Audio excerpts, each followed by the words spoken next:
My name is Ivan Marx. The film you're about to see is authentic. It records the last 10 years, which has changed my life. I stumbled on something that I could not believe at first, but soon realized it had significance on me and everyone around me, which could not be ignored or underestimated. The Eskimos call the subject of my story Bushman. The Colville Indians of upstate Washington call him Sasquatch. The Hoopas of Northern California call him Oma. But right now, let's just call him Bigfoot.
This is my country.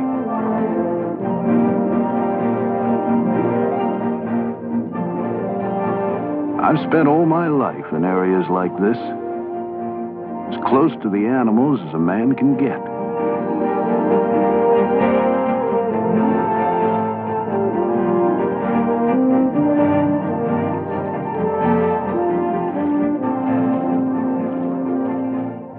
I built my home here. Bear Ranch. Of course, I'm prejudiced, but I think it's just about the prettiest place I've ever seen. Then there's Peggy. She's a rare woman. She's the only woman I know who'd put up with the animals I used to bring home, like those coyote pups, and raise them just like they were her own.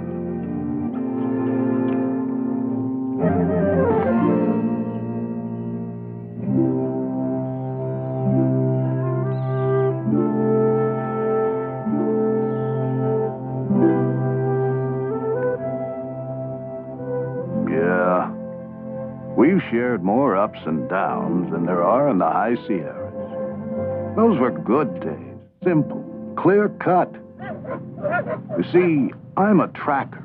And believe me, I'm the last of a vanishing breed.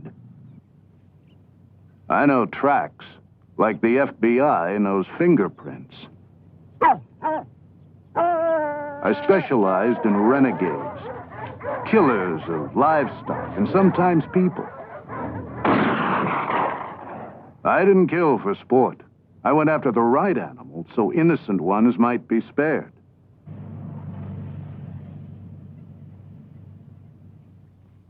I learned trapping from my dad's shoulders back in Illinois.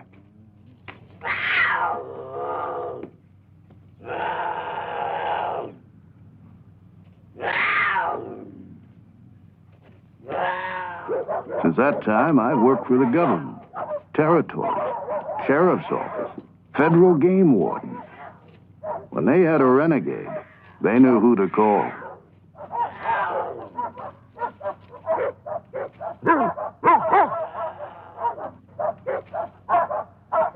There was a time me and the dogs got called up all the way to Kodiak, Alaska. There'd been reports that bear had been killing the cattle. Now, I know bear, and the Kodiak happens to be one of the most beautiful on God's earth. Takes a lot of grub to feed him. 9 feet tall, up to a ton in weight. No need for him to be killing cattle, though. He's as fine a fisherman as you'll ever see.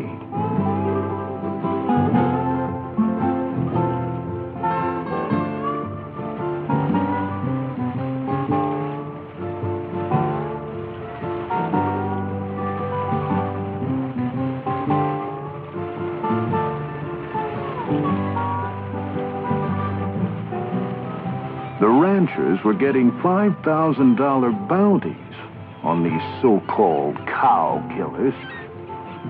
So I moved in to set things straight.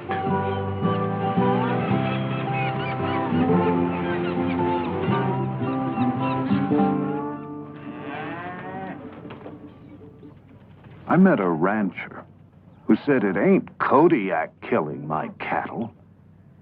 I'd finally found someone I could talk to. He said, Bigfoot. Straight-faced as could be. He said Bigfoot's been killing my cattle. Bigfoot? I checked the carcass and saw the cow had died naturally. The bears just fed on its remains.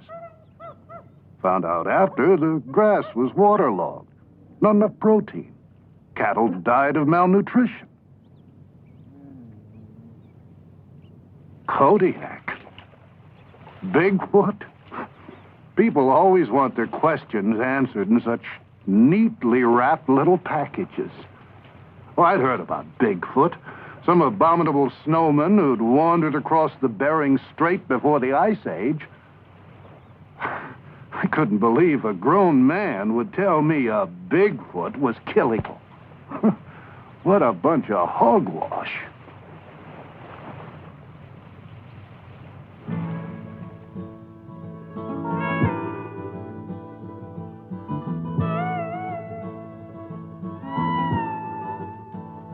I didn't mind at all putting distance between me and those crazies in Alaska. And it felt good to be with some sensible folks like Peggy's brother. And Arizona University wanted us to track down a javelina hog for research. It's a small critter, but vicious.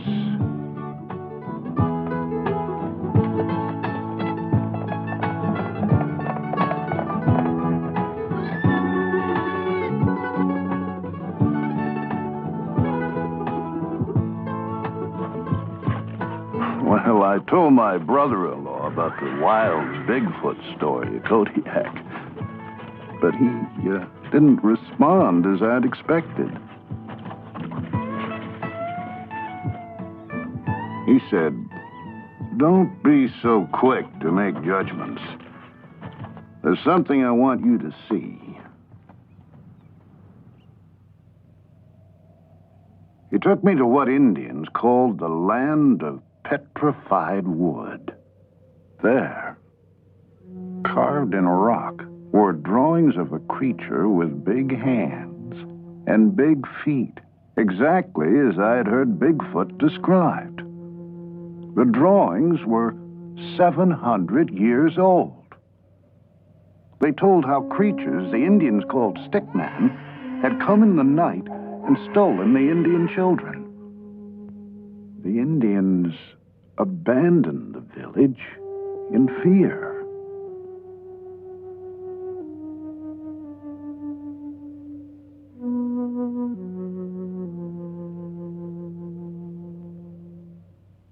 First the ranchers, now my brother-in-law. My head was reeling with Bigfoot.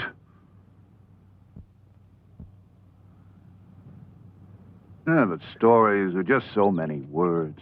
So I soon forgot about him, till I was up tracking a mountain lion. And I found these tracks. Now, they look much like human footprints, but they were 18 inches long, 6.5 across the ball of the foot, 5.5 at the heel. They were the hugest I'd ever seen. The tracks were so deep, they had to have been made by at least a 500-pound animal. And the hair, I couldn't identify it. The toe prints were spread around small rocks and dug into the earth, showing whatever made them could cover pretty rugged country. And the stride was enormous, 52 inches in length. Man's only 30. They were fakes. Somebody would have had to drag a pretty big machine over pretty rough country to make them, and they would have left their own tracks. I saw where a creature had stumbled. There was a handprint, but no sign of claws. They were so manlike. I was mystified, so I made plaster casts and sent them with the hair to a lab for analysis. Well, I tell you, I was glad to get home. Our pups were growing, and they didn't give us much time to think about everything that had happened.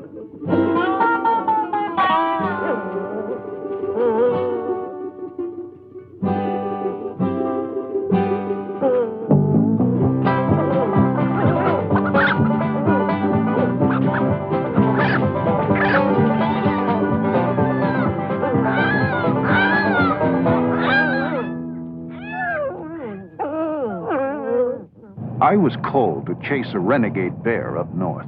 This time, I wasn't so eager to return to the mountains. Tests had shown the hair samples and tracks couldn't be matched with any known animal.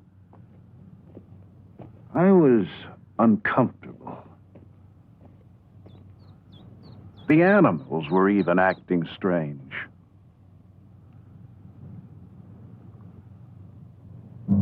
I soon found out why. I found the bear I was looking for, but not in the condition I expected. Another track, just as I'd seen on the mountain. And there, between its teeth, the hair. I was astounded. A 600-pound bear that had stood 8 feet tall, lying by the side of the creek with its neck broken.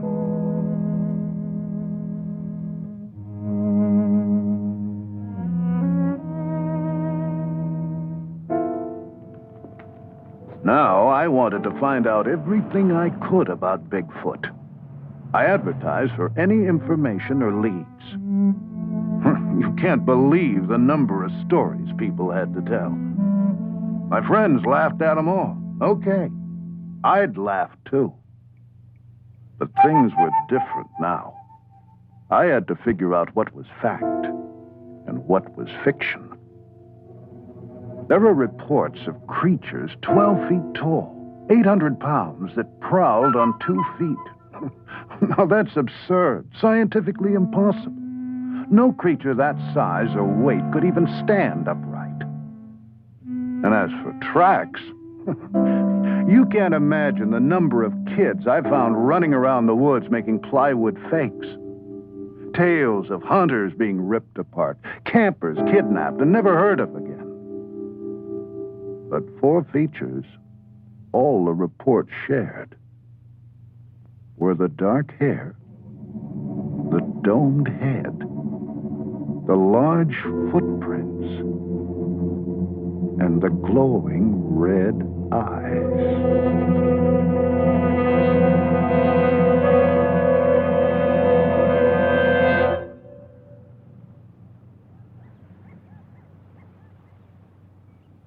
Nature's my home. How could some missing link be wandering around up here without me knowing it? It was good to get back in the mountains and visit a couple of my pets. I tried not to think about Bigfoot, but it was tough to shake. It wasn't 2 minutes before my friend had vanished in the wood.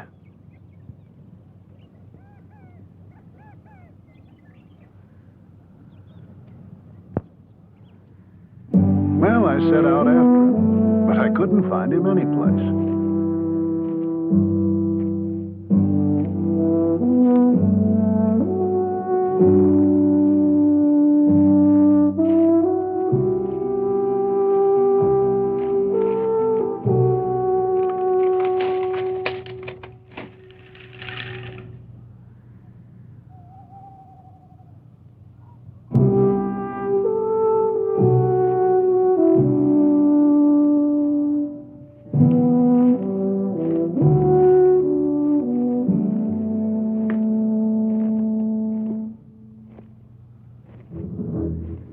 I came to a bridge, and there beside it, another track.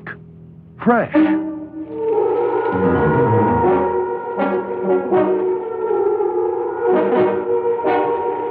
legs were moving before I realized what I was doing. I couldn't believe what I'd seen.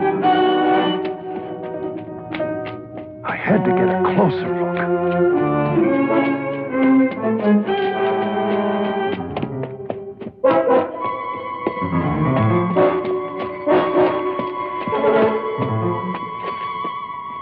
Nauseating, musky odor made it difficult to breathe.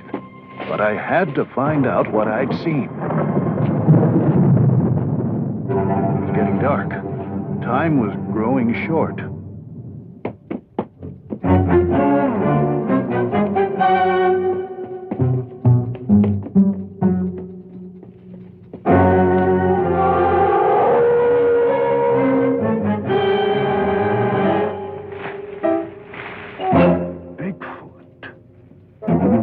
I'd seen Bigfoot.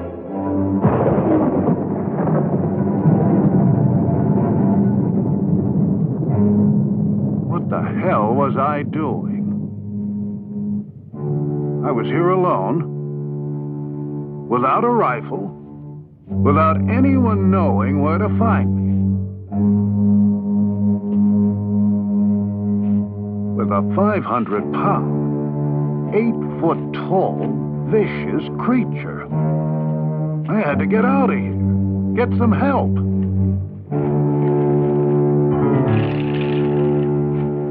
I had to show people what I'd seen. The footprints.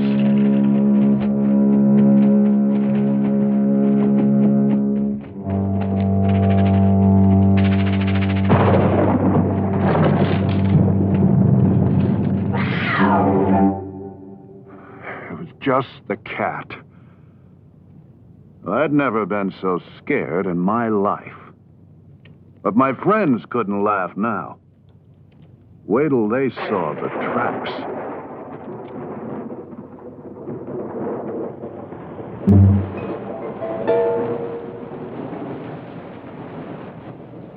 But the rains came and washed the tracks away.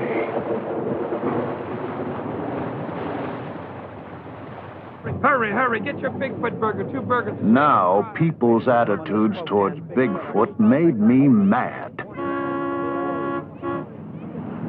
I'd seen it. Matter of fact, I felt I'd been singled out to find it.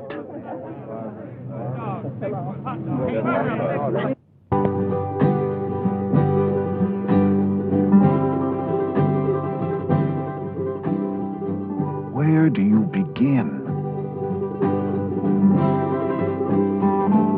Jackson Hole, Wyoming. A suspicious set of tracks. I really thought I was on to something. Over 500 on the side of a mountain. The tracks are funny things. The smallest print can melt, freeze, get snowed over. And before you know it, it's gigantic. Here, the supposed Bigfoot was a little old coyote.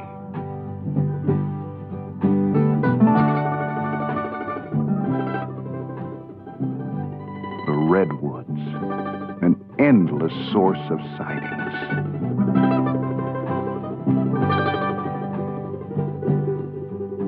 If this creature were here, where did it hide? I searched in the caves formed by the roots of the ancient trees.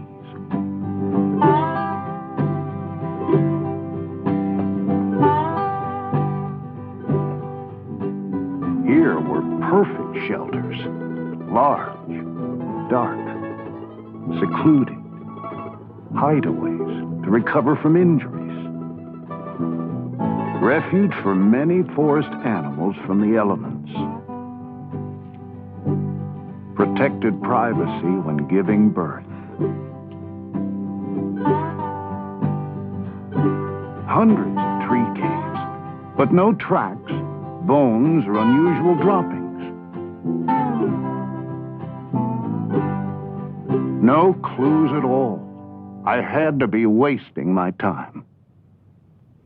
But there was a statue carved in redwood. Its image was based on hundreds of sightings collected over the years. And it was exactly like the creature I had seen myself.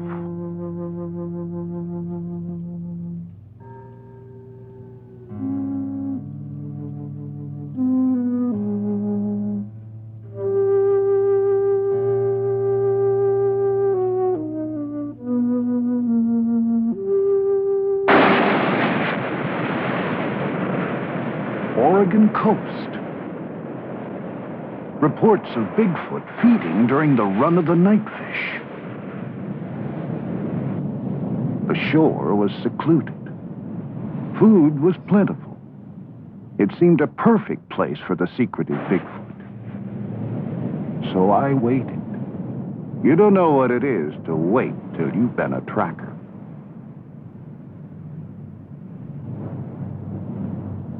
Finally, a gull came with the first sign of the run. And right behind it, you've never seen so many fishermen.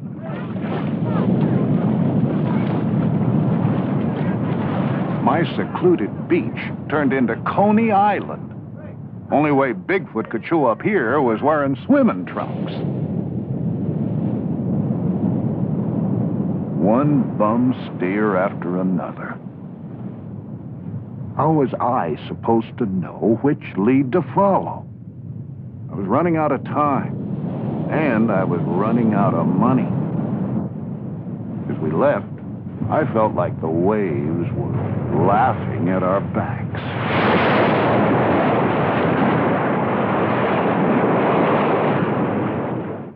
Then came our hottest tip yet. We couldn't turn it down. Snowbird warned us of an upcoming storm, but I was too excited and ignored it. The area was rich with wildlife. And why not Bigfoot? Plenty of food, plenty of cover. This time, remote from man. There it was. My efforts had paid off. And this time, I was ready for it. I wasn't ready to find out it was just a bear staying up past its winter bedtime. What was happening to me? Any Boy Scout knows how people's eyes play tricks on them in the woods. I was like a gun-happy hunter that makes a 10-foot grizz out of a charred old tree stump. Even the snowbird was laughing. And why shouldn't it? Here I was, a grown man running around the woods chasing some fairy tale. I felt like a fool. Well, I was out of patience, and I was out of money. So I took a job up in the wilderness around Bossburg, Washington. Had to photograph a cinnamon bear in its natural habitat. You want a bear? Here's a bear. Piece of cake. I always got what I said after. Except Bigfoot. Then I saw it. A deformed version of the track I'd seen so often.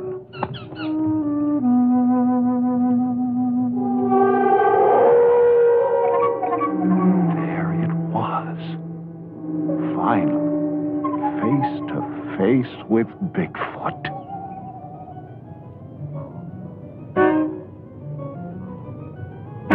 Here was the domed head, just as others had described it. The thick, dark fur to protect it from extremes of weather and allow it to pass unnoticed in the night. I saw it, photographed it. But scientists challenged my film. Yet it stood up under every conceivable test. Some revealed rugged terrain as the cause of the skinned heels, polio as the cause of the limp. But my documented evidence wasn't good enough for the experts. Experts who still asked, how could such a creature survive? Where does it live? Show us its remains. What does it eat? Experts who challenged my word but claimed credit for my film and profited by it on lecture circuits. Well, I didn't care for these people. But I was haunted by their questions. What an experience. Now I had to start finding some answers. The creature's tracks disappeared at the edge of a beaver swamp.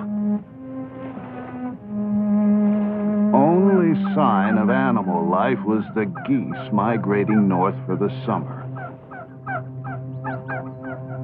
I wanted the satisfaction of bringing back unchallengeable proof. Still, where to begin? I found several other creatures had passed through the area, all heading north. Could Bigfoot be a migratory animal? I plotted all the reliable reports.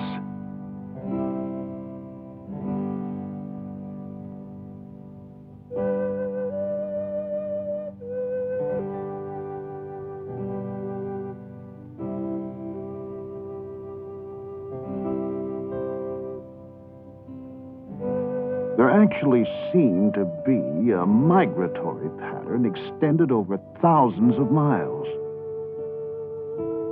If this were true, I'd have some means of predicting the creature's movements and a good chance to find some answers to my questions. Bigfoot always stayed in very rocky mountains and isolated terrain. The greatest number of sightings, and the only ones of the Bigfoot young, were in summer, above the Arctic Circle. Could that be where Bigfoot migrated to breed? If I move rapidly, I might find a clue before season's end.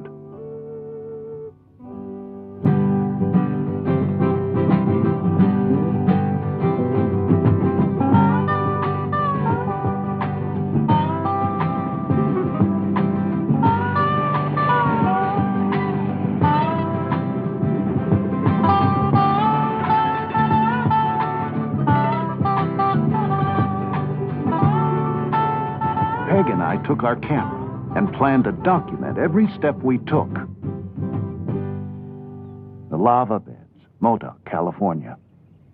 If Bigfoot were a migratory animal, my theory had to hold up all along the way. A track, centuries old, preserved in the lava. My theory was working. But I wondered how Bigfoot survived the violent eruptions that brought the lava rock. As usual, nature provided me clues. I saw these two little ground squirrels so much in love they took no notice of me or the dangers around them.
The male's natural instincts drove him to cover.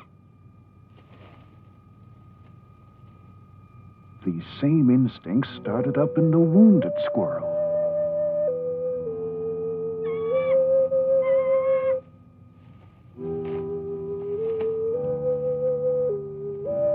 Nature was reminding me of her basic law: survival.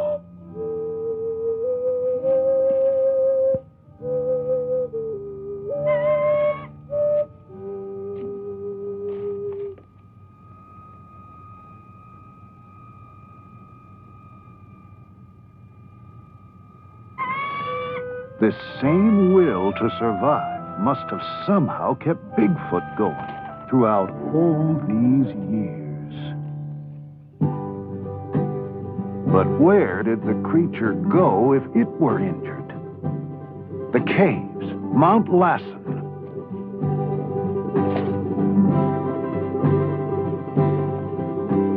The Hat Creek Indians believed they were inhabited by an evil ape man. Now I was hot. Every step along the way brought me new clues. It was too late in the season to find the creature here now. But I'd soon catch up with him above the Arctic Circle.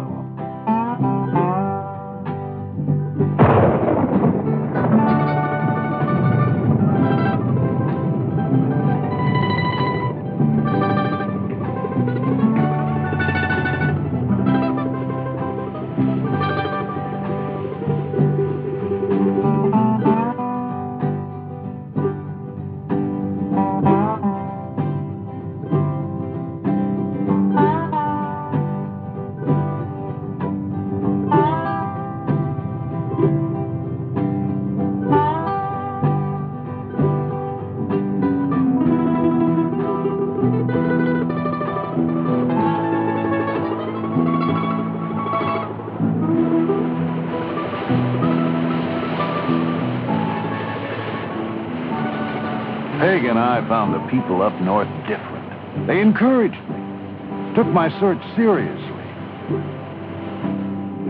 Like the lumberjacks, mountain men, like myself. The first into the midst of the wilderness, which meant first with stories of Bigfoot. Most of their sightings came at the time of year I'd anticipated. They were sure when Bigfoot passed because strange happenings followed in a nearby valley.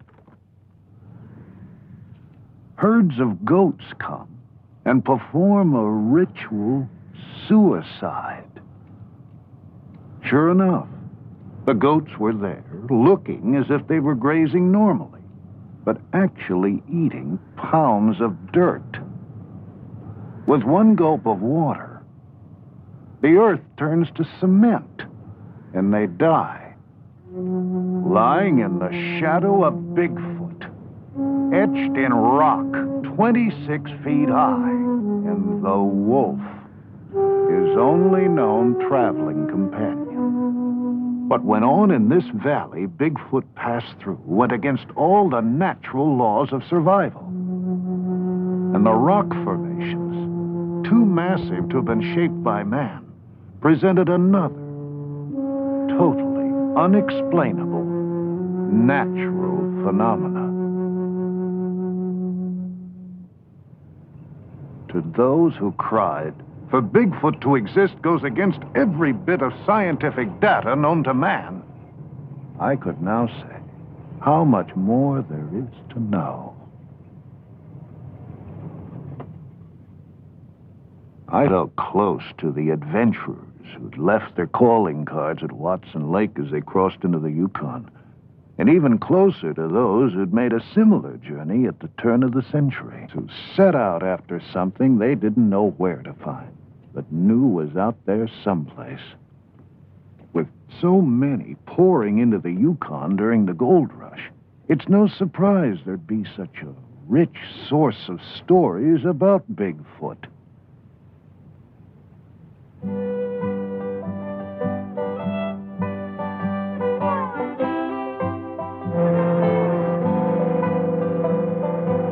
first time in my life, I understood what made people like that tick.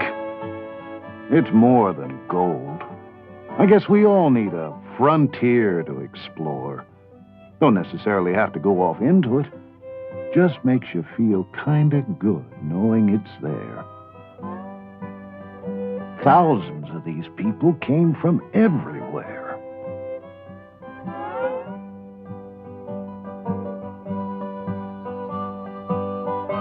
Tent cities sprung up where no man had ever even walked.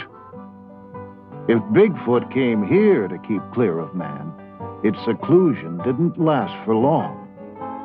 Such a rich source of information had to bring new leads. Sure enough, an old miner's story told how the glaciers up there were the burial grounds of the Bigfoot. That would explain why there were no remains. The creatures carried their dead over thousands of miles just to deposit them in crevices that opened up in the spring fall. Can you imagine?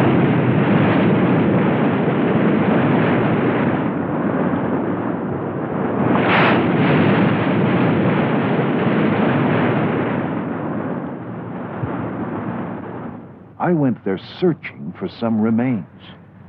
I did find tracks, so I had to be close. I found bones that told many different stories, but none of Bigfoot. The constant movement of the glaciers could either crush the remains or wash them to the sea.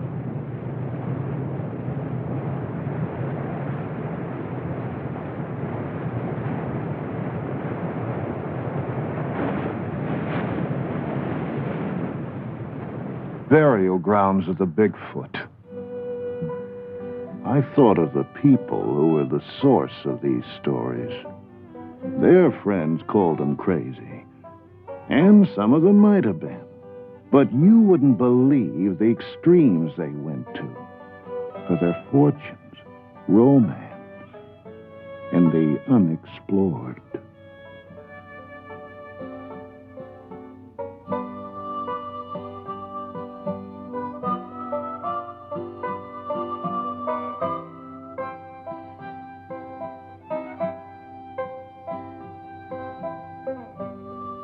I guess it wasn't so tough to believe Bigfoot could have gone to similar extremes for a far more instinctive, basic drive, as burying his dead.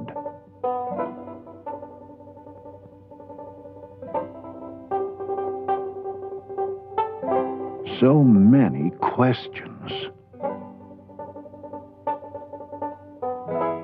Well, I sure understood what drove those miners as they sailed up the river in pursuit of gold. For I'd soon ride the same river in pursuit of Bigfoot. The miners were gone now, but I knew Bigfoot had to still be around. The frequency of current sightings meant he'd somehow survive the diseases the white man brought into the wilds. The tuberculosis, measles, that wiped out whole tribes of Indians and Eskimos.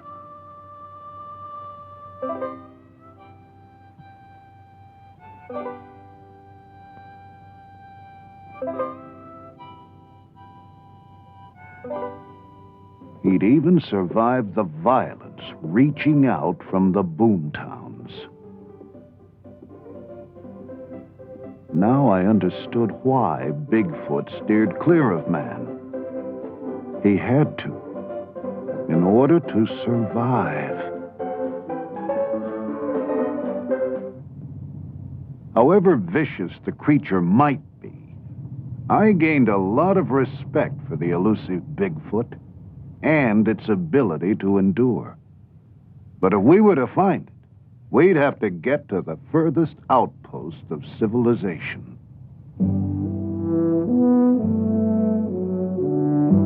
When we ran out of road, we saw the remnants of the old pioneers giving way to the machinery of the new. Thousands were now pouring back up to the new gold rush for the black gold, oil. How much longer could Bigfoot avoid all these people? Where would he go next? I gambled on him heading north.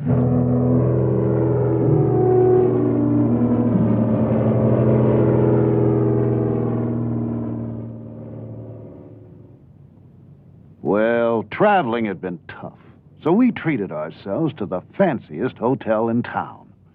There, Yukon Frida. Her sketches were based on recent sightings and descriptions of Bigfoot from that very area.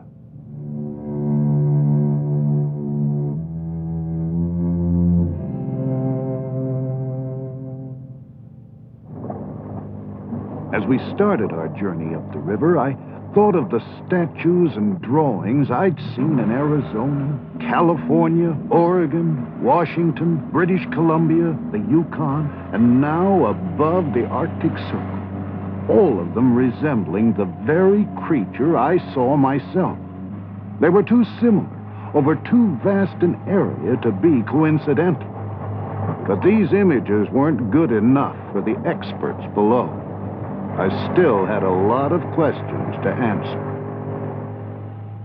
There were no grocery stores up here, so we ate off the land or purchased fish from the Eskimos. I knew I could get my answers from these people, 'cause stories of Bigfoot were as plentiful as the food. One man told of the strange day his mother died. In a cabin like this, family and friends gathered to await the passing of her spirit. That night, they heard a soft scratch at the door. There was Bigfoot, chanting in a strange tongue. Everyone was terrified. The spirit of his mother was speaking through the voice of Bigfoot. They must abandon their homes, which they did.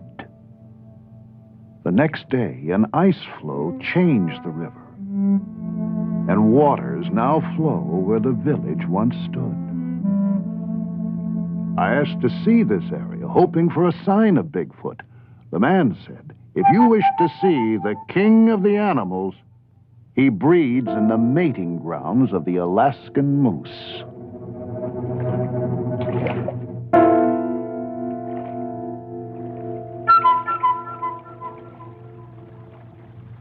The moose came, as if a sign, reaffirming the man's words.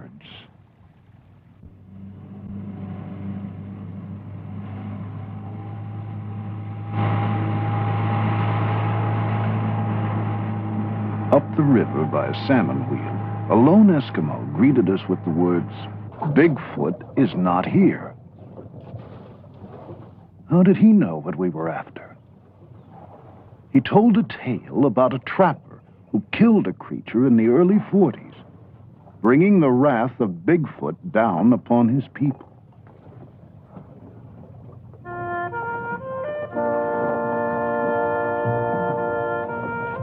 He said, one night I was caught out on the trail with only a few minutes of twilight left.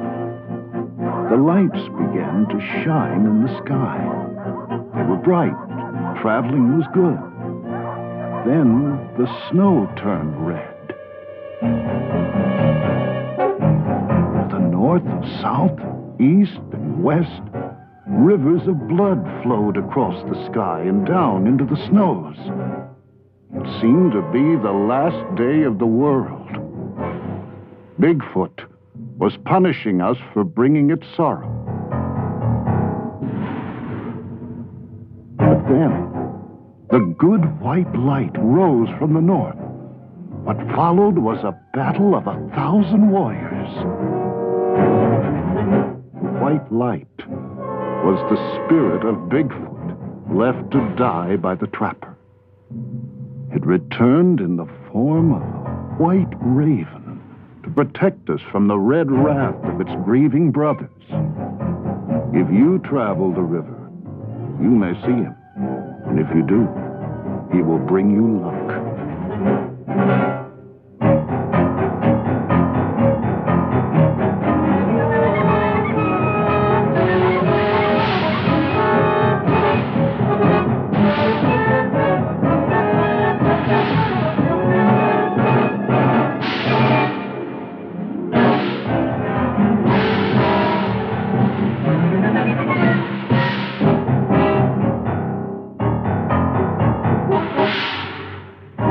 Then the native gasped, pointing to a bird soaring above us.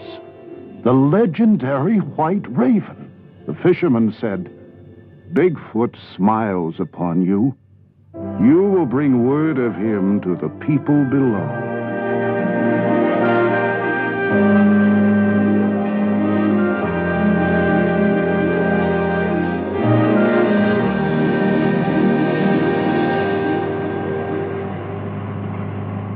Mine was reeling.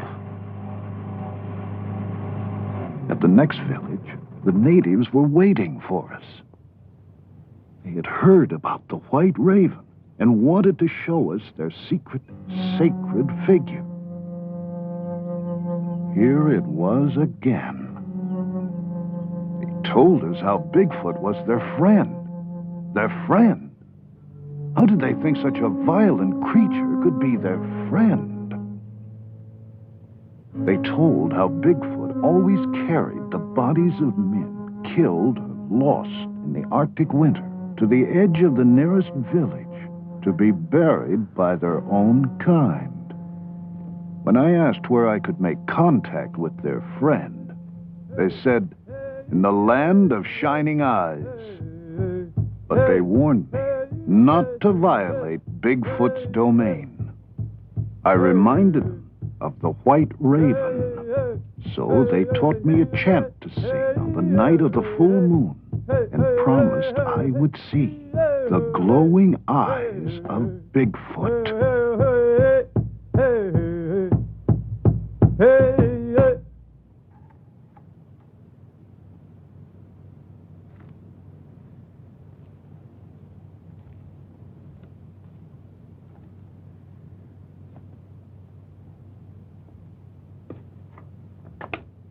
Well, I wasn't going to have a thing to do with any chanting. So I set up walkie-talkies 300 yards from the tent to monitor any movements on the tundra during the night. At the first sound, I'd have a jump on the creature.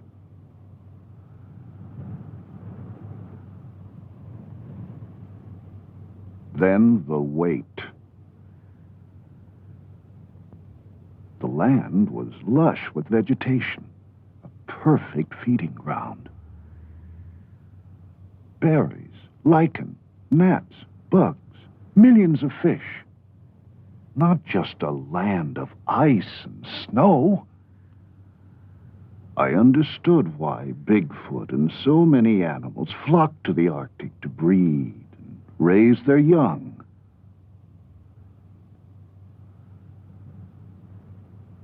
But this land was strangely silent. Where were the animals?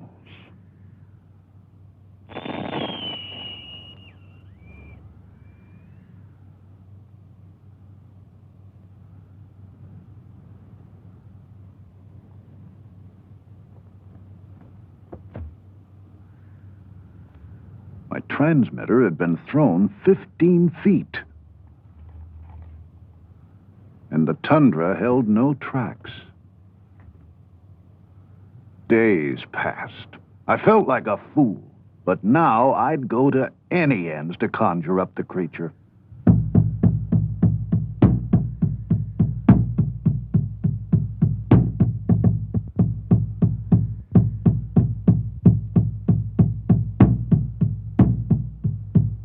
Soon Peg saw what she thought were two car lights approaching.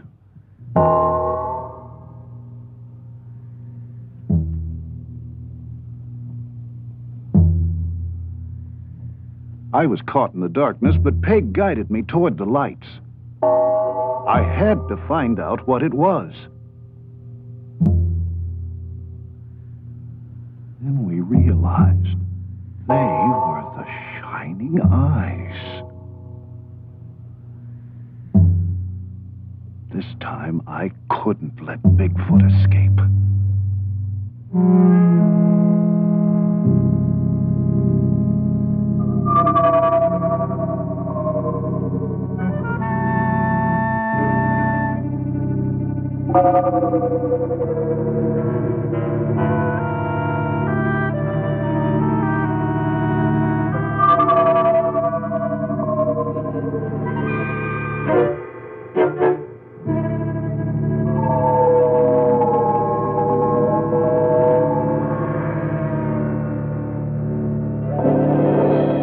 But dawn broke, and it disappeared behind a rainbow.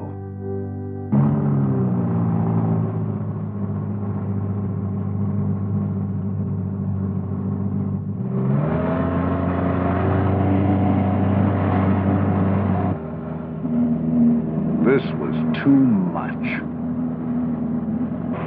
I felt like I was coming apart at the seams. Here I was, an experienced mountain man all my life, acting like a spooked tenderfoot. I still had 1,000 questions, and so few answers. I couldn't concentrate. My head was spinning with tall tales and folklore. I no longer knew what to believe. I had to get away from the others and be by myself.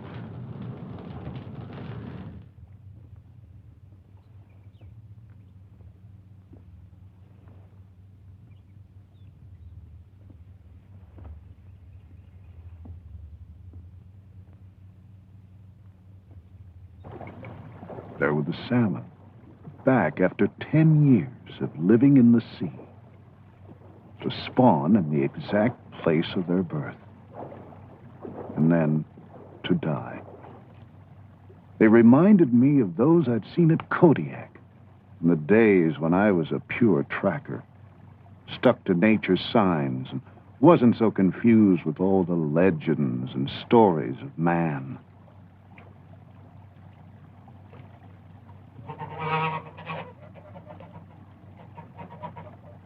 And there were geese. My first clue to Bigfoot's migratory pattern.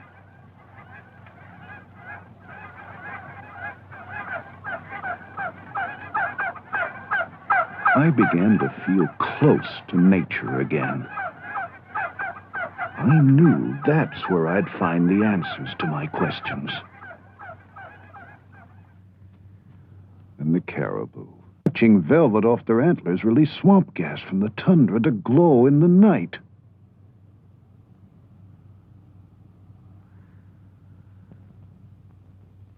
Then I saw what must have been the monarch of the north. I was terrified. It could crush the likes of me with one swoop. But it was the most magnificent animal I think I've ever seen.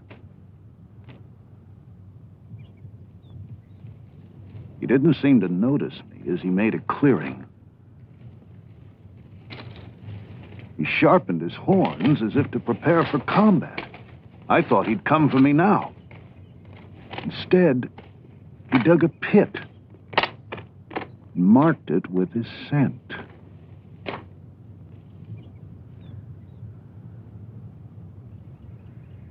This attracted cows from all over the area and seemed to warn other bulls to keep away.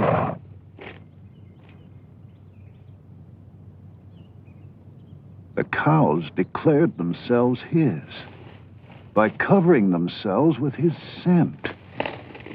I'd made it. The mating grounds of the Alaskan moose, where no man had ever been before, and possibly the breeding grounds of Bigfoot. Some young bulls seemed a little overeager and found the monarch defending his territory against all intruders, while others waited, for the right moment to move in.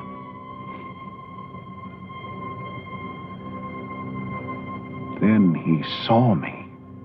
But luckily, a match for the monarch challenged him for his cows and territory.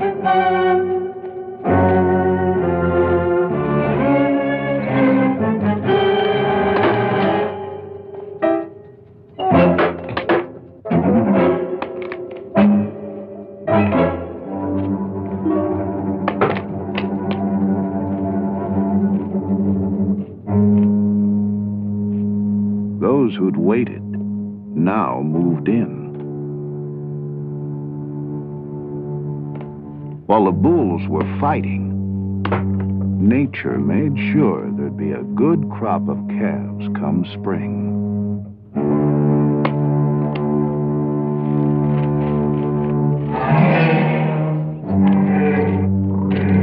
Finally, the monarch triumphed. Now, too preoccupied to give any notice to me, he gathered his cows. And, according to the law of nature, the strongest began to breed. I was deeply moved by what I'd seen, but still, no sign of Bigfoot. The salmon lay dying in the streams, signaling the end of the breeding season. Time was running out, so we took to the air.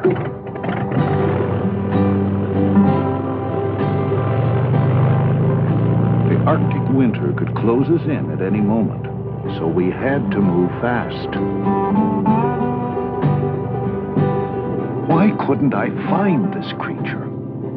Was my theory wrong? When I saw the expanse of space below, I laughed. Anything could be out there. They'd found Stone Age men in New Zealand. There were prehistoric fish being pulled out of the Persian Sea. My God, a primitive man walked out of the mountains 70 miles from the capital of California. There's so much territory yet to be explored. We found undiscovered wrecks of men who tried to break into this wilderness and were never heard of again. I couldn't think of the risks. Everything I believed in was on the line.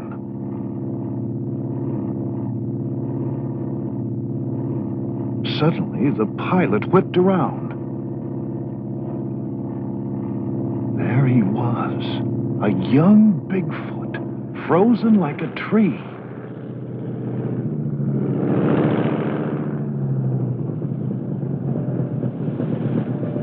We raced back to the river, but he slipped away.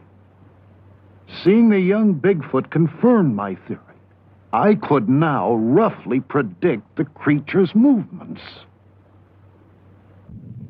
The crew celebrated the sighting, but it wasn't enough for me. I knew I needed to document Bigfoot's habits. The young Bigfoot's tracks led me from the river to a lush meadow. He'd passed through a herd of grazing muskox. I wondered what Bigfoot fed on. Maybe he ate vegetation too. Or fish. I'd seen him by a river. Of course, he could have been cleaning himself. Or drinking. Of course, he could be a predator. One of these oxen had lasted him half the winter. Bigfoot's behavior still held many mysteries. But now it was just a matter of time before I solved them. Sun up. Yeah, that early start. Let's see if get the bill. Winter now closed down on us in earnest. We were forced to move south, just like the animals.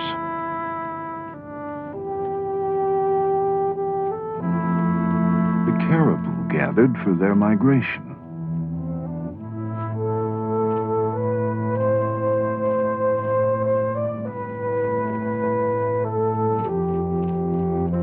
They'd be the source of food for all the meat-eating animals that followed.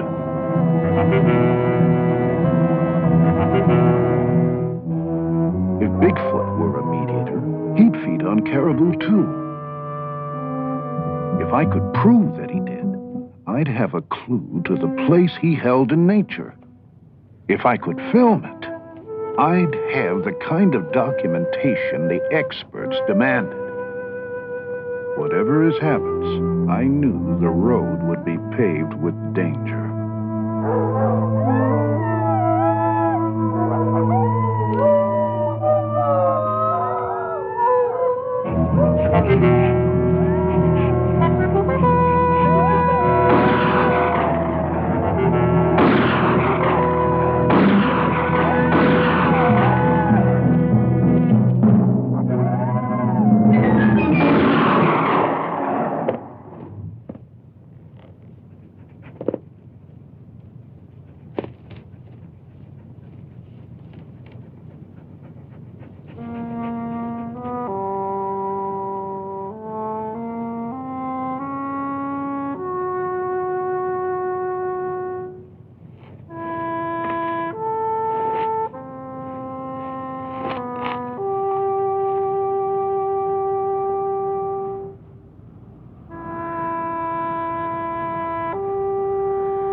Devastated by the slaughter of the caribou. I kept thinking of Bigfoot and its migration. It had to be protected. It could be wiped out before I had a chance to study it. But how could I get protection for something so few believed existed? I needed that unchallengeable proof I'd first set out for. There was no sign of Bigfoot with the caribou. It must eat vegetation or fish. The perfect place. Beaver Swamp in the spring.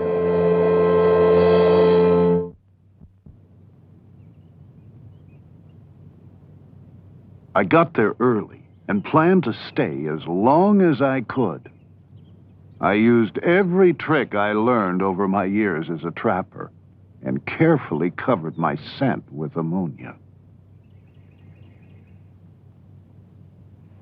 Beaver Swamp. The geese. If my theory was right, Bigfoot would follow shortly. I searched for the perfect place to set up a blind. When I found it, I moved in and set up my cameras. Day after day, I waited and soon grew jealous of the other animals' freedom. I was stiff, chilled to the bone, but I was determined not to make a move that might warn Bigfoot of my presence.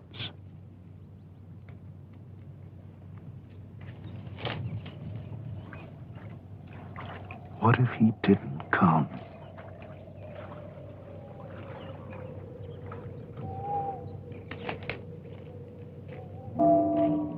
Then a movement in the woods. The sun hadn't come up yet. It was hard to make out what I'd seen at first.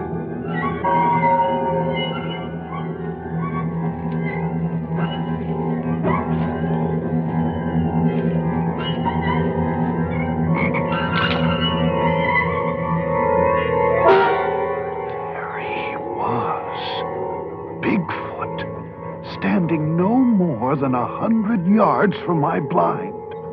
I began to shake all over. I could barely keep hold of my camera. He was awesome.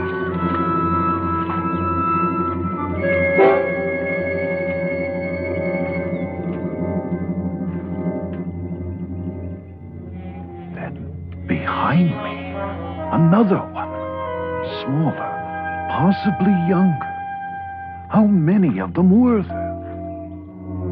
Was I surrounded?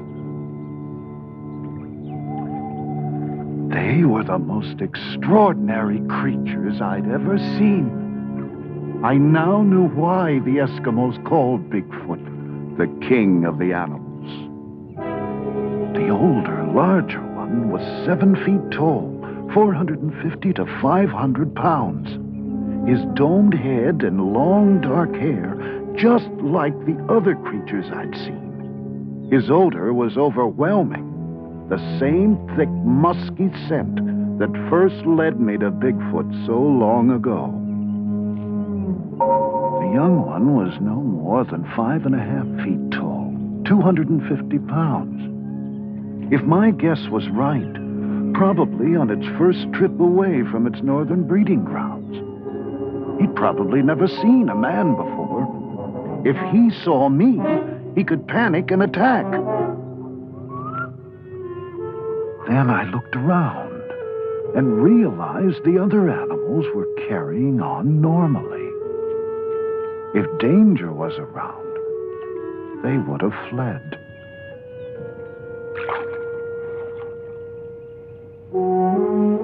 Just as the Eskimos had said, Bigfoot is a benevolent creature.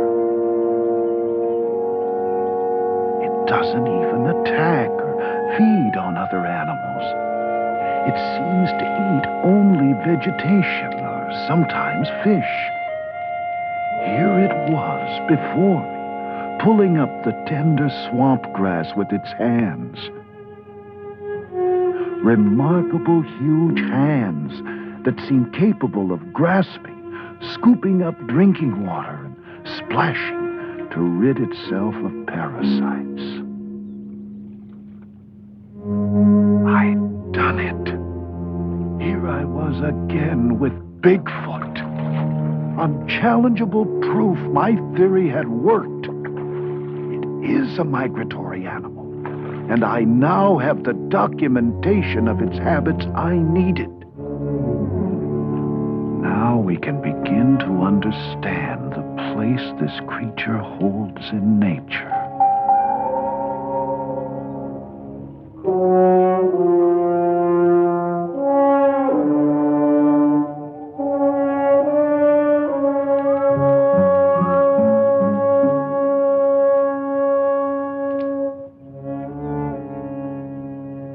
A raccoon came out to start his day's hunting. I knew the nocturnal Bigfoot would soon return to the cover of the forest.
Once again said goodbye to this mysterious creature that has somehow outlived its natural role. endured the tests of time, now left to wander the land elusively, with a strange will to survive.